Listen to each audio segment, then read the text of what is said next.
Alonso Guerrero, David Tejera, Felipe VI y por supuesto, últimamente y sobre todo Jaime del Burgo, son varios los hombres que han estado en la vida de Leticia Ortiz y los nombres que se han relacionado con su historial amoroso, pero de todos esos episodios que se relacionan con el pasado del actual consorte antes de conocer a Felipe VI, hay uno del que quizá no se ha hablado tanto, pero que no por ello resulta menos sorprendente, sobre todo porque es muy fuerte lo que se cuenta. Todo esto ya lo reveló el periodista Antonio Montero en el libro que escribió en el año 2015, titulado Paparazzi Confidencial, en el cual se recogen las duras acusaciones de un supuesto exnovio de Leticia, quien en este libro habla de sexo, infidelidad y celos, entre otras muchas cosas. Esta persona se trata de un periodista estadounidense llamado Jim Russo, quien afirma haber tenido una relación con Leticia Ortiz a finales de la década de los 90, relación que dice que duró 2 años, un relato que no está exento de polémica, ya que muchas de las cosas que ahora están volviendo, que están saliendo a la palestra de nuevo, pues en realidad se desvelaron en este libro. Cabe recordar, por ejemplo, lo que dijo Jaime Peñafiel hace unos días en esa entrevista en un canal de YouTube, que tanta polvareda ha levantado que se dice que incluso habría sido el detonante definitivo de su despido del periódico El Mundo, entrevista en la que tachaba a Leticia como una persona violenta. Ya sabemos que Jaime Peñafiel no solo habla muchas veces por la información que él maneja, sino también muchas veces se hace eco de lo que se ha contado en los libros más polémicos, por así decirlo, en los que se retrata la figura de la reina Leticia. Son muchas, por ejemplo, las ocasiones en las que se ha hecho eco de lo que desveló el primo de Leticia, David Roca Solano, pero Jaime Peñafiel también, sin mencionarlo directamente, se hace eco de lo que se cuenta en este libro escrito por Antonio Montero. Ahora lo vamos a ver más en profundidad, pero para que os hagáis una idea de lo fuerte que es este testimonio, el de este periodista estadounidense que dice haber estado con Leticia, la llega a calificar, palabras textuales,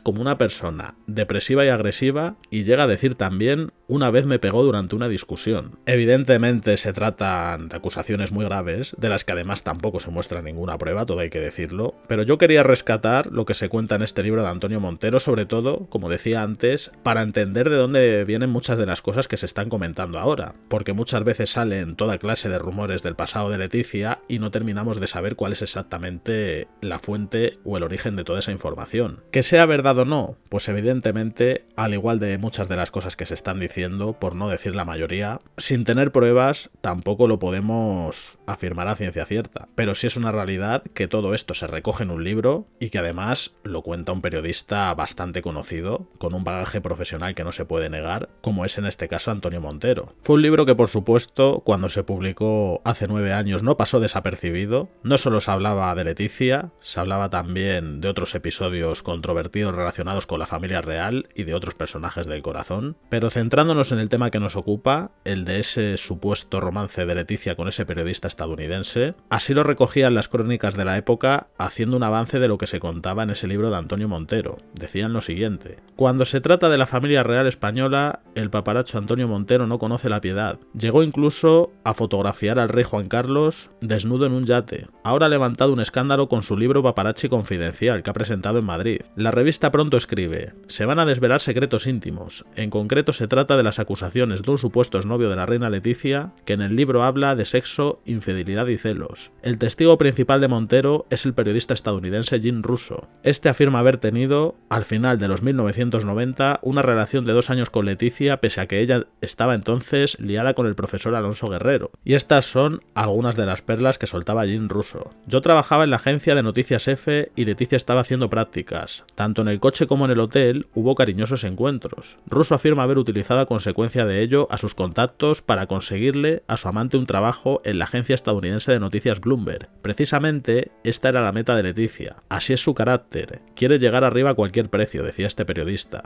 Después de la separación de Leticia y Guerrero, Russo tenía la esperanza de un futuro en común, pero entonces descubrió que ella estaba viéndose al mismo tiempo con el periodista de la CNN, David Tejera. Y añade Russo lo siguiente: auténticos sentimientos tenía solo para su ex Alonso. Cuando escuchó que este tenía novia, se puso histérica y le persiguió siguió en coche. Poco tiempo después me dijo que iba a casarse con Alonso. Eso es cierto, pero se divorciaron un año más tarde. Russo está hoy aliviado de que su amor por Leticia no tuviera ninguna posibilidad. Es depresiva y agresiva. Una vez me pegó durante una discusión. Pruebas para estas acusaciones no tiene. En un segundo libro, el autor Daniel Forcada afirma que el Servicio Secreto Español hizo desaparecer pruebas de la infidelidad de Leticia. El Palacio no ha hecho ninguna declaración sobre estas revelaciones, pero parece haber reaccionado. Y se recoge por último otras declaraciones de Jim Russo que decía lo siguiente: le envié a Leticia un mensaje diciéndole que había concedido una entrevista, y recibí una llamada telefónica amenazante. Bueno, como habéis podido comprobar, ya por lo pronto son unas cuantas bombas, y eso que se trata solo del avance de ese libro, que ahora sí que lo vamos a desgranar más en profundidad. Se cuenta todo en el capítulo 25 del mismo, titulado El amante de Leticia, en el que cuenta Antonio Montero que eran días de rumores. Los periódicos y revistas se desvivían por destripar el pasado de Leticia y su familia. Hay una broma clásica entre periodistas cuando el jefe les encarga algún reportaje. Mira, chico, tienes que escribir sobre esto que ha hecho fulanito y bla bla bla. ¿Está claro? Clarísimo, jefe. ¿Qué lo escribo? ¿En contra o a favor? Esa era la situación de la prensa ante el compromiso real. Algunos medios se pusieron edulcorantes hasta la diabetes, llegando al punto de buscarle lejanos linajes nobiliarios a la futura princesa para arrebatarle el vergonzante origen plebeyo. Delirante. Otros eran más críticos con la elección de la periodista, pues consideraban que su condición de divorciada la inhabilitaba para acceder al trono. El debate era muy contemporáneo y de muy elevada enjundia intelectual. En esa España dormitaba yo cuando el 20 de enero de 2005 vino a visitarme mi vieja amiga Carmen. Ella no es del gremio, y hablamos más bien de asuntos personales. Al final me confesó que no estaba muy bien de ánimo porque se acababa de separar de su marido. Yo la intenté consolar con las obviedades que siempre se dicen en estos casos, pero la historia de desamor de mi amiga traía sorpresa, como los roscones de Reyes. Por cierto, Antonio, ¿sabes que Jean, mi exmarido, estuvo un tiempo enrollado con la Leticia esa? Te lo digo por si a ti te sirve de algo, para lo tuyo. Quizá en otra circunstancia lo hubiera dejado pasar. No es uno de los temas que me apasionaran entonces ni nunca, a pesar de que ya empezaba a ser absorbido por la vorágine de los programas de televisión, como el resto de compañeros. Pero aún guardaba cierto resquemor por lo que le habían hecho a Paco Ginés en el centro comercial no mucho antes. En aquel momento, Carmen charló largamente conmigo. Hoy prefiere que sus declaraciones queden para nosotros, porque hablar de los demás es algo que no va con ella. Además considera que no es su historia. El 21 de enero me llamó Jim Russo. Se había enterado de mi conversación con su exmujer y se ofreció a hablar conmigo a cambio de que no publique esa entrevista. Le cité en mi propia casa. No tuve ningún problema en que grabara en vídeo su versión. Esto fue lo que escribí en aquellos días. Jim es de estatura media, simpático de trato y bien parecido. Su fuerte son sus profundos ojos azules, su mirada sincera. Tiene 44 años, uno más que yo. Congeniamos perfectamente. Me muestra numerosas pruebas de su relación, principalmente fotos de enamorados y con la familia de Jean. Una dedicatoria firmada por Leticia en un libro. Y le comentaba a Antonio Montero lo siguiente en esa entrevista. Bueno, Jim, saliste con Leticia durante 2 años. ¿Cuándo fue? ¿Cómo empezó la cosa? Me interesa saber todo. Y él contestó lo siguiente. Ya bueno, empezamos a salir cuando ella era becaria en la agencia F.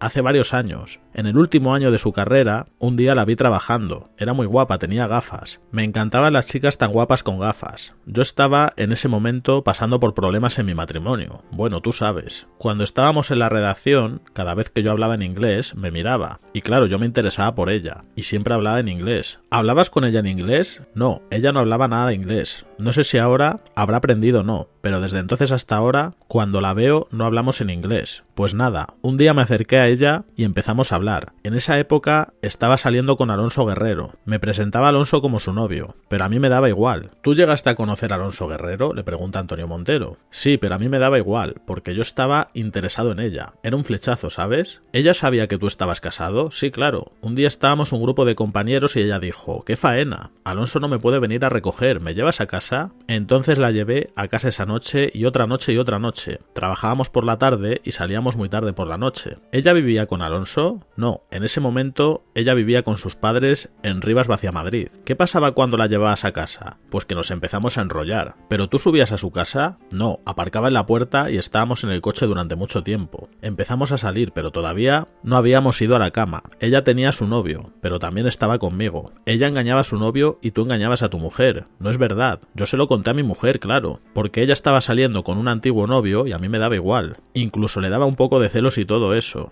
Fuiste a su casa varias veces. ¿Y luego qué pasó? En F me mandaron a Manila durante un mes. Cuando volví fue cuando consumamos nuestra relación. Fuimos a un hotel en la calle Orense de Madrid. Fue un desastre. Luego fuisteis a un parador. Sí, fuimos a un parador en Almagro, un fin de semana. Ahí por fin todo muy bien, muy relajados. Ella se estaba acercando más a mí en ese momento y estábamos muy bien juntos. Fuimos al teatro porque había un festival. Y luego pasábamos mucho tiempo simplemente en una terraza leyendo el periódico. ¿Te parecía una mujer culta? Sí, muy culta. Siempre estaba presumiendo de eso. ¿Tú crees que le contaba a Alonso Guerrero que estaba contigo? No creo. A veces yo estaba con ella en un bar de Malasaña y ella se quedaba allí con Alonso para que la llevara a casa después. Nosotros nos habíamos liado antes de que él llegara. O sea que salía contigo y luego le decía a Alonso que le viniera a buscar. Habíamos tenido un encuentro amoroso antes de salir con nuestro grupo de amigos de F. Y luego venía Alonso y se iba a casa con él porque era su novio. Un poco raro. Yo lo pasaba fatal, porque yo de verdad estaba enamorado de ella. Cuando mi mujer se enteró, llamó a Leticia a la redacción y la puso a parir. Leticia se enfadó conmigo mucho y recuerdo que empecé a descubrir una forma de carácter muy fuerte, violenta. En ese momento estaba muy enfadada. ¿Qué sabes tú sobre si Leticia llegó a estar embarazada y luego tuvo un aborto? Yo pensé que muy poca gente sabía eso. Se ha dicho en algún sitio. Eso es una cosa que a mí me dijo, y no creo que es una cosa en la que va a mentir. Yo creo que con 19 años. Me han comentado que a raíz de ese aborto llegó a estar en tratamiento psicológico. No creo que fuera por eso. Ella exige mucho, es perfeccionista y quiere llegar muy alto. Y yo creo que lo que le pasa es que ella se sentía frustrada en su carrera. Ella cuando pasaba cualquier cosa o algo iba mal, se deprimía. ¿Tú crees que es una mujer depresiva? Sí. ¿Sabes si ella ha ido a algún psicólogo? Sí, bueno. Ella me dijo, puede que sea por eso también, porque en su carácter es muy explosiva y duro, y rompiendo cosas, y tirando libros y estanterías, pero duro. Más de una vez se ha mostrado violenta. ¿Contigo? Sí. ¿Cuándo? Constantemente y en muchos sentidos, pequeños. Pero una vez recuerdo, porque mi familia estaba allí y lo vieron, cuando ella estaba en México y vino a Houston a visitarme en un viaje pagado por mí, fuimos a Las Vegas. Y a la vuelta estábamos en el aeropuerto, en una cola de un McDonald's y por alguna razón me había enfadado con ella. Y le hice un gesto para que me dejara en paz y me marché dándole la espalda. Solo por eso se mosqueó conmigo y cuando me di la vuelta ella venía corriendo hacia mí y me hizo ¡fua! Con todas sus uñas. Hace un gesto Jim Russo, poniéndose la mano en el cuello mientras cuenta esto, y dice, y toda su mano en la garganta, que me dejó casi inconsciente durante unos segundos, casi me caí al suelo. Estaba sangrando con todas las marcas de sus uñas aquí, se señala el cuello. Mis hermanos lo vieron y se quedaron asustados. ¿Esto qué es? Me fui al baño y luego no hablé en todo el viaje. Cuando estábamos llegando me dijo, lo siento, es mi carácter. Yo le dije que no podía tener esas reacciones y que debería buscar ayuda. ¿Qué vas a hacer cuando tengas niños? Si por cualquier cosa pequeña explotas así y haces daño físico a la gente que quieres, no sé. Yo nunca voy a olvidar aquello. Bueno, hago un inciso para decir que esto que se cuenta, aparte de ser muy pero que muy fuerte, diría que una de las acusaciones más heavies que se han realizado contra Leticia, y de aquí viene precisamente el famoso episodio que Jaime Peñafiel relataba hace unos días en esa entrevista, en el que decía que Leticia era una persona violenta, que incluso llegó a tirarle libros a una pareja que tuvo. Pues todo esto, como podéis comprobar, viene de este libro de Antonio Montero. Le pregunta además el periodista, ¿ella era monárquica? No, pero ya le gustaba Felipe. ¿Cuándo decide irse a México? Cuando termina su beca en F. ¿Alonso quería que se fuera a México? No, por eso rompieron. Ella me dijo que Alonso le había dado un ultimátum. Si te vas a México lo nuestro se acabó. Entonces rompió con Alonso. Yo pensé que era mi oportunidad. Dicen que es una mujer muy ambiciosa y que es capaz de cualquier cosa por superarse en su trabajo. ¿Tú cómo vivías ese aspecto en la agencia F? Eso se manifestó más tarde. Ella se fue a México. Bueno, vamos a dejar México por un lado. Cuando volvió de México empezó el máster audiovisual. Por esa época yo había cogido un apartamento en Madrid, cerca de F. Ya éramos novios, pero todavía en secreto. La rutina era que ella comía en mi apartamento. Era nuestro nido de amor en la calle Espronceda. Todos los días comíamos juntos y estábamos juntos. Todo eso después de México. Sin Alonso por medio, pensaba yo. En esa época ella estaba haciendo campaña para que yo la ayudara a entrar en Bloomberg.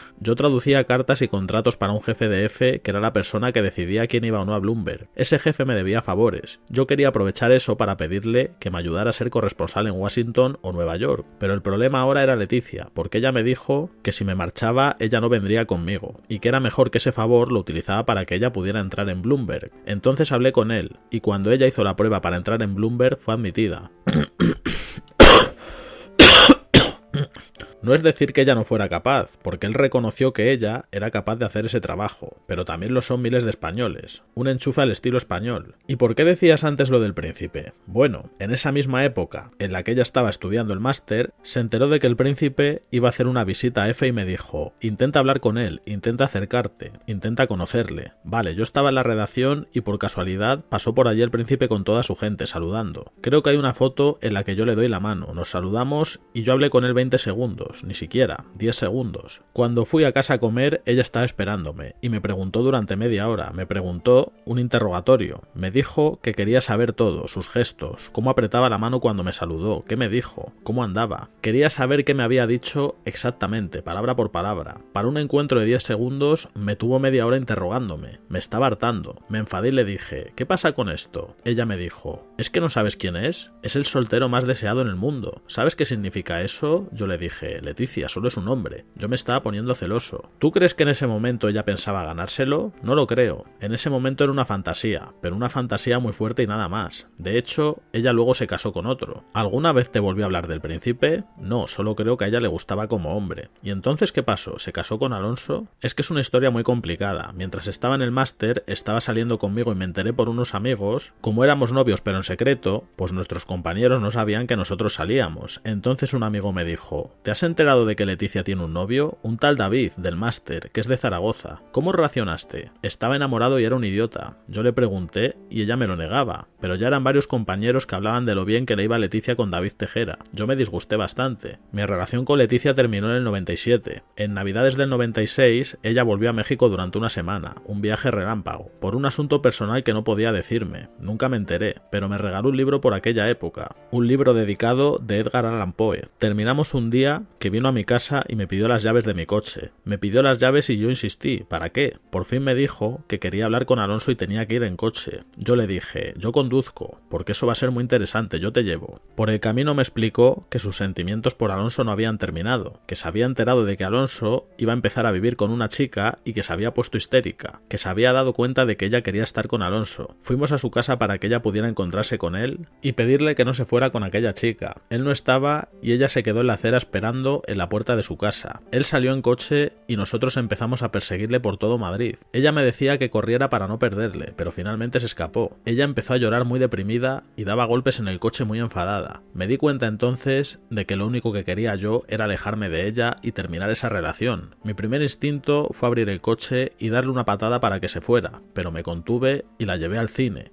Le dije que ese había sido el último juego que yo podía aguantar. Más tarde, al cabo de un mes, porque seguimos viéndonos y seguimos enrollándonos, ¿sabes? Pero sin el equipaje emocional, anunció que se iba a casar con Alonso. ¿A ti te invitaron a la boda? Sí, pero no fui. ¿Por qué? Porque yo estaba muy quedado con ella, ¿sabes? ¿Cuándo fue la última vez que hablaste con ella? Me llamó en Navidad para felicitarme y hablamos durante 20 minutos. ¿Qué te dijo? Me explicó que para ella había sido una decisión muy difícil. Le pregunté si el príncipe sabía sobre nuestra relación y me dijo que por supuesto que sí, porque entre ellos hay mucho amor y mucho respeto, y él sabe todo de su pasado. ¿Te pareció contenta? Yo la vi muy contenta. Incluso le comenté que comparado con la última vez que había hablado con ella, que estaba muy deprimida y muy delgada, la notaba mucho más feliz. Le recordé cuando en aquella época me dijo: ojalá que algún día te pueda pagar por todo lo que haces por mí. Y me preguntó: ¿qué quieres? Le dije: pues no sé, hazme marqués. ¿Estuvo cariñosa contigo en Houston? Claro, compartíamos la cama en Houston, fuimos a hoteles, fuimos a Las Vegas, que por cierto, no me dejaba cagar en la habitación y me tenía que ir al lobby del hotel. Esto es una broma que yo tenía con ella, porque siempre decía que ella no hacía esas cosas. Es como una cosa que niega hacer, pero ella entiende que yo tengo que hacerlo porque soy humano, pero no en el baño de la habitación. Es triste. ¿Te ha pedido ella que no hables? No, ella me dijo que su prometido sabe todo. Tras esa entrevista, cuenta Antonio Montero, que pasaron unos días en los que no sabía si dar salida o no a ese material, hasta que el 12 de febrero sonó su teléfono y era de nuevo Jim Russo, que le dijo lo siguiente: te llamo para pedirte que no publiques la entrevista, Antonio. Me lo he pensado mejor. No quiero interferir en lo de Leticia con Felipe. No te preocupes, Jim, lo que tú me digas. Colgué con la sensación de que el americano no había sido del todo sincero, de que no vivía muy tranquilo. Di por zanjado el asunto hasta que volvió a llamarme el día 19. Acordamos que fuera a su casa a charlar. Le noté asustado y enseguida me desveló por qué. Joder, tío, me han degradado. Me han mandado a los sótanos de F a poner pies de foto. Le he enviado un mensaje a Leticia contándoselo. No quiero que me hagan desaparecer profesionalmente como a David Tejera. ¿Se puso en contacto contigo? Me llamó esta tarde al trabajo a las 7:30, por la línea de fijo. Supongo que no quería que la llamada quedase registrada en mi móvil. Llamó preguntando por mí con acento mexicano. Se hizo pasar por una reportera de allí. Es un hacha. ¿Qué te dijo? Jim Russo, no me conoces de nada. No me conoces. Tú no me conoces. ¿Me oyes? No te rías que es muy serio. Y recuerda, no me conoces. Atente a las consecuencias. Y colgó. Joder, tío, te veo un poco nervioso. Nervioso no, estoy cabreado. Quiero que sigas adelante con la entrevista. Además quiero pedirte un favor. Quiero que redactes en mi nombre un comunicado para difundirlo en la prensa. A mí no me amenaza nadie. Quiero que se entere todo el mundo. Bueno, pues lo que cuenta después Antonio Montero os lo resumo rápidamente para tampoco alargarnos demasiado. Explica que intentó ofrecer esa entrevista a diferentes medios como la revista Hola, como el periódico El Mundo. Llegó a hablar directamente con el entonces director Pedro J. Ramírez. Ninguno se atrevió a dar el paso de publicarla, que incluso a través de una amiga le hizo llegar al rey la existencia de esa entrevista y que él dijo que si no le importaba darle una copia para que la pudiera leer, pero que sin embargo el asunto quedó completamente paralizado, ya que en ese año 2004, a la mañana siguiente de lo sucedido, tuvieron lugar los terribles atentados del 11M. Meses después, el 19 de abril, Montero se decide a escribir el comunicado que Jim le había pedido que realizase, en el que denunciaba las amenazas por parte de Leticia, comunicado que también ofreció publicar a varios medios, pero de nuevo ninguno quiso dar el paso. Cuenta que incluso acudió al propio Jaime Peñafiel, que ya entonces le consideraba el periodista más crítico con la elección de Leticia, y él le contestó que no podía meterse en ese jardín. Montero recibe la negativa de Europa Press, del Mundo, con Antena 3, con Telecinco, dice que habla directamente con el presentador de Salsa Rosa, Santi Acosta, y le traslada también que Telecinco no quiere difundir ese comunicado, que se han echado atrás, que Javier Huerta, por último, director de la revista ¿Qué me dices?, se interesa también por el reportaje, cuando apenas quedan un par de semanas para la boda, recibe una llamada de Juan Caño, que es el máximo responsable de la editorial de la revista en España, la editorial es francesa y se llama Hachette, y le pregunta directamente y palabras textuales: ¿quieres que nos metan en la cárcel? Cuenta por último Montero: por la tarde me llama Javier Huerta de nuevo, me solicita permiso para enviar el reportaje a Francia el lunes. Allí es donde están los responsables del grupo editorial, y no se puede dar un paso tan importante sin contar con ellos. Doy mi aprobación, y la respuesta que recibe es la siguiente: los franceses no se atreven a publicarlo y tampoco quieren parar la información, quieren que las cosas sigan su curso, a lo que Montero apostilla con mucha ironía diciendo: ¡viva la libertad de prensa!